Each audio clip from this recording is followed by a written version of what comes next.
Ibn Kasir tarixi. Ko'p tafakkur qilib yuradigan bir do'stim bor. U bilan Alloh taoloning Al-Alim ismi haqida necha marta gaplashganimizni aniq eslay olmayman. Do'stim bu ulug' ismda juda g'aroyib narsalarni his qila olgan.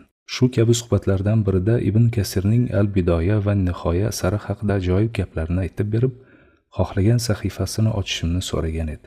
Sahifani ochganimdan so'ng o'sha sahifada yozilgan vafotlariga bir necha yillar o'tib unutilib ketgan zotlar haqida o'qishimni so'radi. Biroz o'qiganimdan so'ng to'xtab, Alloh taolo bular haqida barcha narsani qayerdan bilishi haqida o'ylab ko'rishimni so'radi.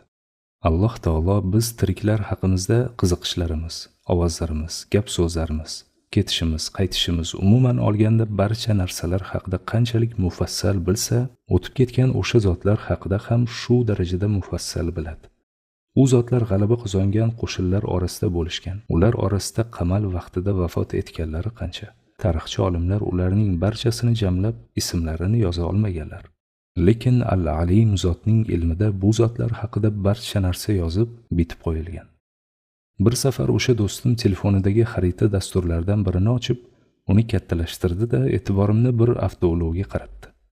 So'ng uning haydovchisini taniysanmi deb so'radi.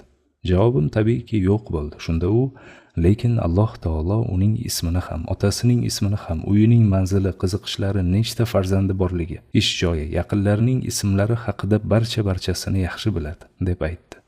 Shundan so'ng Alloh taoloning ilmi haqida hayratlanarli ma'lumotlarni keltirishni boshladi.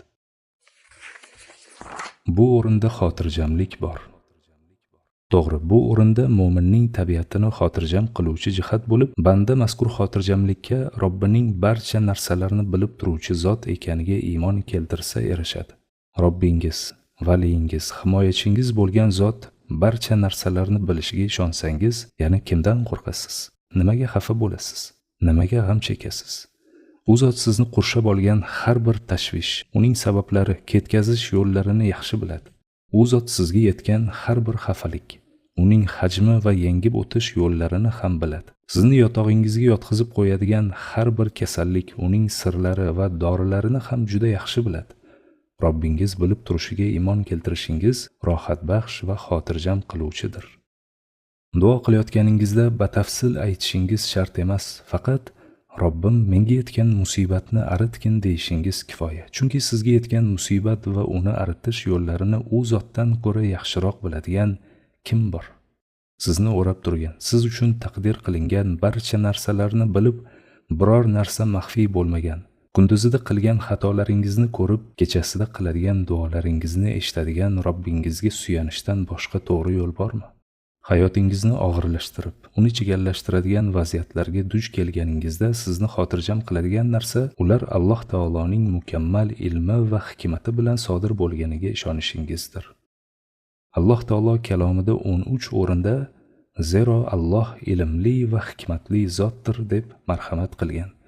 Shuning uchun siz har bir ish, barcha narsani bilib turuvchi ilmli va hamma ham anglay olmaydigan hikmatlar sohibi bo'lgan zot tarafidan bo'lishidan xotirjam bo'lasiz.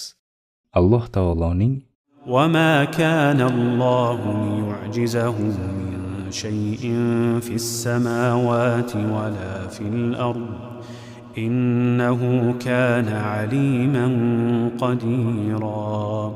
Osmonlarda ham, yerda ham biror narsa Allohni ojiz qoldira olmas.